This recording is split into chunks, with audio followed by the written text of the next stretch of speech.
Patrick Coutan, on est ici au Mans.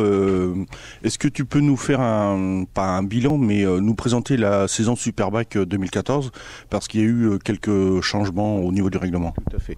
Alors bonjour, on a eu quelques changements au niveau des règlements.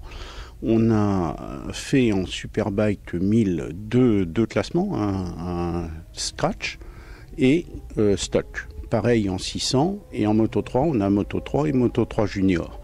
De façon à ce que les gens qui ont des machines stock, moins développées je dirais, puissent également revendiquer un titre de champion de France. Donc on a sur ces machines qui sont légèrement moins développées, puisqu'elles sont issues complètement du promosport, sans augmentation de travail dessus, sauf un shifter, un nombre de pneumatiques limité à 4 pour le week-end. En catégorie Evo, on a autorisé des changements sur les arbres à cam, 6 pneus. Voilà les grandes différences sur le principe. Et on aura donc en fin d'année 2 champions de France en 1000, 2 champions de France en 600, 2 champions de France en Moto 3 et pareil en sidecar. Ok. Qu'est-ce que je veux dire en ce qui concerne la modification de ce règlement, c'était pour étoffer entre guillemets la grille du départ du Superbike. Or, on s'aperçoit en comparant les chiffres 2013 et 2014 qu'on a quasiment le même nombre d'engagés, c'est-à-dire une trentaine. Est-ce que pour toi c'est une réussite ou bien est-ce que il faut le temps que cette nouvelle catégorie se mette en place? Il faut le temps que la nouvelle catégorie se mette en place. En 1000, on est à peu près sur les mêmes chiffres. En 600, on a déjà augmenté. Moi, j'ai fait ça de façon à ce que les gens des 1000 ou des 600 promosport puissent dire on a fait notre saison, on est en course pour un titre de champion de France, de vainqueur des Coupes de France, soit en 1000, soit en 600. Et qu'est-ce que l'on va faire ?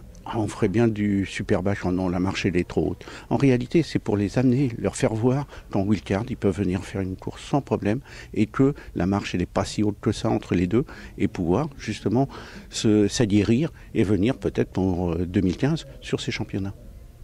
Ok. Par contre, en ce qui concerne le trophée Pirelli, est-ce qu'il n'y a pas une erreur au niveau du règlement, parce qu'avec l'abaissement de la limite d'âge de 25 à 21 ans, on assiste en fait à un effondrement du nombre d'engagés en trophée Pirelli de plus de 42%.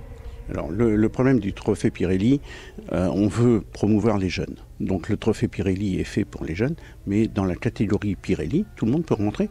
Il n'y a aucun problème pour que quelqu'un vienne courir en Pirelli, mais ne soit pas dans le trophée. Il vient en Pirelli, mais il ne peut pas concourir pour le trophée, avoir les primes d'arrivée, la prime finale du vainqueur du trophée, qui est quand même de 4 500 €, et avoir les avantages d'aller courir en wildcard sur une manche du championnat du monde. Oui, parce qu'en fait, on a quand même en 2013, on avait 27 engagés et en 2014, on en avait plus que 15. Oui, tout à fait.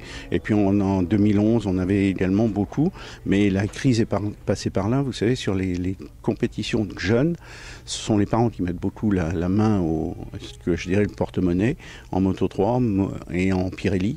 Et la crise est passée par là. C'est difficile pour tout le monde. C'est difficile aussi pour les concessionnaires qui aidaient dans ce genre de compétition les jeunes. Bon, on sait le marché de la moto, il est en train de reprendre un peu cette année, mais on a eu quelques difficultés. Il ne faut pas se cacher la face. Et là, on a des difficultés sur ce trophée. Très bien, merci Patrick Coutan. Je vous en prie, merci. Et puis la saison est lancée maintenant. Voilà, on a eu de très belles courses déjà hier et j'espère que ce sera le cas pendant toute la saison.